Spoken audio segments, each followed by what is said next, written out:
रावण की अनकही कहानी। भारतीय पौराणिक कथाओं की आत्मा साधारण अच्छे और बुरे से परे है। अगर कोई गहराई से जानना चाहे तो हर कदम पर एक दिलचस्प कहानी है। रावण ने खलनायक की भूमिका निभाई, लेकिन उसने यह भूमिका क्यों निभाई, यह बहुत महत्वपूर्ण प्रश्न है। यह वास्तव में अच्छे और बुरे के समीकरण में संतुलन लाने के लिए था। इसमें कोई आश्चर्य नहीं कि दुनिया के कुछ हिस्सों में अब भी उनकी पूजा की जाती है। रावण भारतीय पौराणिक कथाओं के महानतम ऋषियों और सप्तऋषियों में से एक पुलस्त्य का पोता था। उनका जन्म ऋषि विश्रवण और असुर माता कैकसी से हुआ था, इसीलिए उन्हें आधा असुर और आधा ब्राह्मण माना जाता है। उसे 10 सिर वाले राक्षस के रूप में जाना जाता है, लेकिन बहुत से लोग नहीं जानते कि वह 10 सिर के साथ पैदा नहीं हुआ था। रावण वास्तव में भगवान शिव का बहुत बड़ा अनुयायी, प्रकांड विद्वान, उत्कृष्ट शासक और वीणा वादक था। उन्होंने 2 पुस्तकें लिखी, रावण संहिता ज्योतिष की पुस्तक और अर्क प्रकाशम सिद्ध चिकित्सा की पुस्तक। वह आयुर्वेद और काले जादू की काली प्रथाओं में पारंगत था। एक बार जब रावण ने कैलाश पर्वत को उठाने की कोशिश की तो भगवान शिव ने उसके माथे को पर्वत के नीचे कुचल दिया और फिर रावण ने भगवान शिव की स्तुति करना शुरू कर दिया और क्षमा मांगी। भगवान शिव रावण से इतने प्रसन्न हुए कि उन्होंने पूरे क्रोध और जुनून के साथ नृत्य किया और इस नृत्य को तांडव कहा गया और मंत्रों को शिव तांडव श्रोतम के रूप में जाना जाने लगा।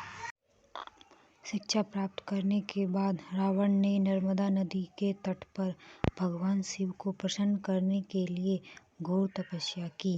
भगवान को प्रसन्न करने के लिए रावण ने अपना सिर काट लिया और हर बार जब उसने ऐसा किया तो सिर वापस बढ़ गया और यह 10 बार जारी रहा, जिससे वह अपनी तपस्या जारी रख सका। इस प्रकार भगवान शिव ने रावण को 10 सिर दिए, जिनकी उसने बलि दी थी। इन 10 सिरों के कारण उसे 10 मुख भी कहा जाता है। रावण के 10 सिरों की एक और व्याख्या 10 भावनाएं हैं। वे भावनाएं हैं: पहली काम, जिसका मतलब है वासना, क्रोध, मोह, लोभ मतलब लालच, मद मतलब गर्व, मत्सर्य ईर्ष्या, मानस मन, बुद्धि, चित्त और अहंकार। एक बार महान राजा महाबली ने रावण को इन 9 भावनाओं को त्यागने और केवल बुद्धि रखने की सलाह दी, जिसे उन्होंने उचित ठहराया कि इन सभी पहलुओं का होना समान रूप से महत्वपूर्ण है और उन्हें एक पूर्ण मनुष्य बनाता है। बुद्धि के एक सिरे ने उसके भाग्य को नियंत्रित किया और रावण के दूसरे सिरे ने उसके कार्यों को नियंत्रित किया, जो अंततः उसके विनाश का कारण बना।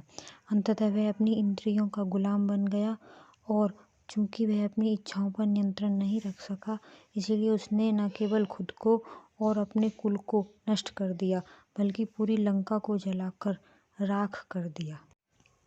इतना सारा ज्ञान होने के बावजूद अपनी शक्ति का उपयोग न कर पाना उनके लिए सबसे बड़े अफसोस में से एक था, क्योंकि वे युद्ध के मैदान में मर रहे थे। उन्हें अपने जीवन में अपने ज्ञान का अभ्यास न करने का पछतावा था, जो अंततः उनके पतन का कारण बना। Please subscribe this channel.